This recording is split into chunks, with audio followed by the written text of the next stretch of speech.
10th class. चलिए तो शुरू करते हैं अपना पार्ट 1 चैप्टर 1 रासायनिक अभिक्रियाएं एवं समीकरण, केमिकल रिएक्शंस एंड इक्वेशंस। मैं इसमें टेक्निकल टर्म्स को बाइलिंगुअल फॉर्म में लिखूंगी, दोनों लैंग्वेज में लिखूंगी, हिंदी एंड इंग्लिश, जिससे कि दोनों मीडियम के स्टूडेंट्स को बेनिफिट मिल सके। इससे English medium and Hindi medium दोनों मीडियम के बच्चे आसानी से समझ सकेंगे। चलिए पढ़ते हैं अपना नेक्स्ट स्लाइड की ओर।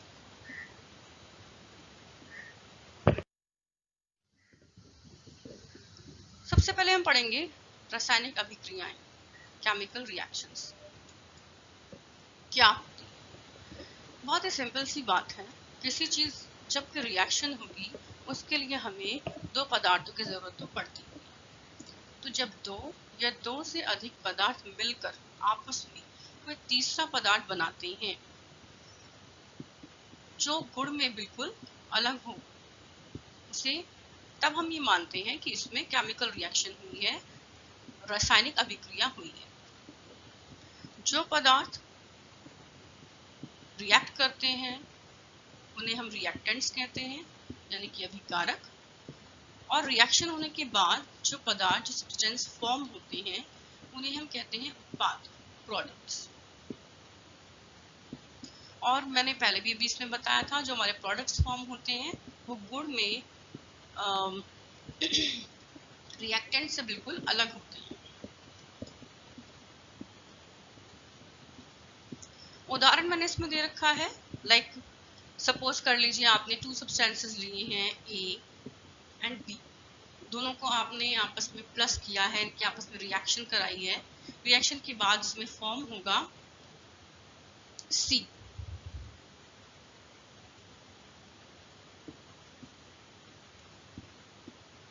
जैसे कि आप ये देख रहे हैं, तो यहाँ पे फॉर्म हुआ है सी।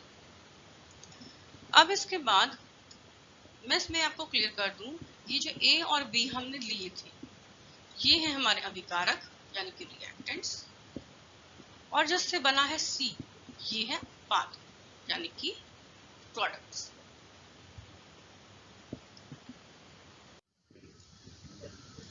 कुछ एग्जाम्पल ले लेते हैं डेली लाइफ से, जिससे हमें ये समझ में आए कि केमिकल रिएक्शन कैसे होती है। पहला एग्जाम्पल मैंने इसमें लिया है भोजन का पाचन, यानी कि डाइजेशन ऑफ फूड। जब हम खाना खाते हैं तो हमारी बॉडी के अंदर बहुत सारी रिएक्शंस होती हैं, जिससे हमारा खाना स्मॉल पार्टिकल, टाइनी पार्टिकल्स में कन्वर्ट हो जाता है। नेक्स्ट है इसमें एग्जाम्पल श्वसन, यानी कि रेस्पिरेशन, जो हम सांस लेते हैं उसमें बहुत सारी केमिकल रिएक्शंस होती हैं। थर्ड है लोहे पर जंग लगना, यानी कि कोरोजन ऑफ आयरन। जब लोहे को बाहर हवा में छोड़ देते हैं, आप देखते हो कि उसकी शक्ल पूरी चेंज हो जाती है। जो आपने लोहा रखा था वो बिल्कुल न्यू दिखता था, शाइनी दिखता था, लेकिन आफ्टर कोरोजन, जंग लगने के बाद उसके ऊपर एक ऑरेंज कलर की, ब्राउनिश ऑरेंज कलर की एक लेयर आ जाती है। वो जो लेयर होती है उसी को हम जंग कहते हैं। नेक्स्ट है इसमें मैग्नीशियम फीते का जलना।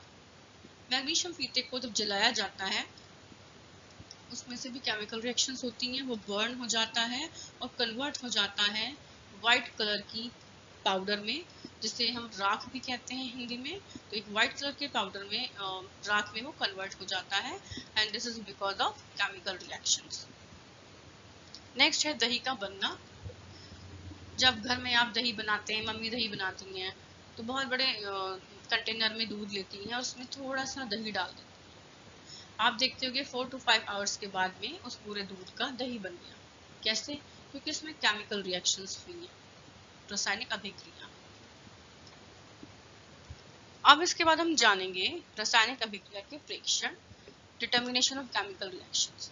इसका मतलब हम किसी चीज को देखकर, किसी एक्टिविटी को देखकर कैसे बताएंगे कि इसमें केमिकल रिएक्शन हुआ है। तो कुछ चेंजेस हैं जो इसमें आते हैं, उन चेंजेस को हमें नोट डाउन करना होता है। उससे हम ये पहचानते हैं कि अच्छा, अगर ये चेंजेस इसमें आए हैं इट मींस इसमें केमिकल रिएक्शंस हुई हैं। तो वो चेंजेस क्या है? पहला है अवस्था में परिवर्तन, यानी कि जिस स्टेट में हमने सब्सटेंस लिए थे उस स्टेट में ना रहकर वो किसी दूसरे स्टेट में आ सकती है। नेक्स्ट है रंग में परिवर्तन। कलर में चेंज होता है, रिएक्शन के बाद उन सब्सटेंसेस का, रिएक्टेंट्स का कलर चेंज हो जाता है। थर्ड है तापमान में परिवर्तन। टेम्परेचर में चेंजेस आते हैं, मोस्टली टेम्परेचर इंक्रीज हो जाता है और जो पदार्थ है वो गर्म हो जाता है। नेक्स्ट है गैस का उत्सर्जन। जब भी रिएक्शन होती है उसमें से एक गैस भी इवॉल्व होती है, कुछ गैस भी उसमें से निकलती है। अब ये जो मैंने आपको पॉइंट्स बताए हैं 1 2 3 4, जरूरी नहीं है हर रिएक्शन में ये चारों पॉइंट हमें देखने को मिले।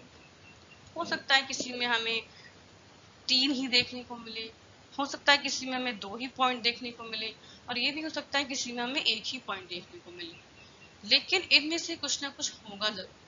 तो ये पहचान है केमिकल रिएक्शन को चेक करने।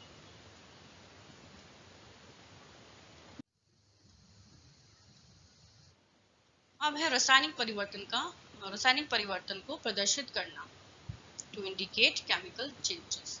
अगर केमिकल चेंजेस हुए हैं, आपसे कहा जाए कि जो केमिकल चेंजेस हुए हैं इसे आप इंडिकेट कीजिए, इसे आप लिख कर दिखाइए। तो कैसे लिख कर दिखाएंगे? इसके दो तरीके हैं। पहला तरीका शब्द समीकरण यानी कि वर्ड इक्वेशन। हम बनाते हैं पहले वर्ड इक्वेशन, क्योंकि इसको लिखना थोड़ा इजी होता है। क्यों इजी होता है? क्योंकि जैसे कि इसका नेम शो हो रहा है वर्ड इक्वेशन, इसमें उन सब्सटेंसेस के हमें वर्ड लिखने होते हैं। तो वर्ड हर बच्चे को पता होता है।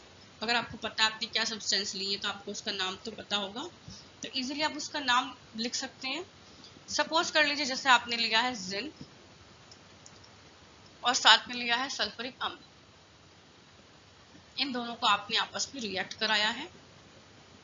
इन दोनों ने रिएक्शन के बाद दिया है zinc sulphate and hydrogen.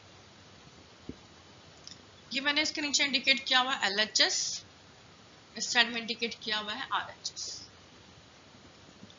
LHS का मतलब है लेफ्ट हैंड साइड, RHS का मतलब है right hand side. LHS side में जो हमने सब्सटेंसेस लिखे हैं इन्हें कहते हैं अभिकारक यानी कि रिएक्टेंट्स। RHS साइड में हमने जो सब्सटेंस रखे हैं, लिखे हैं, उसे कहते हैं उत्पाद यानी कि प्रोडक्ट्स।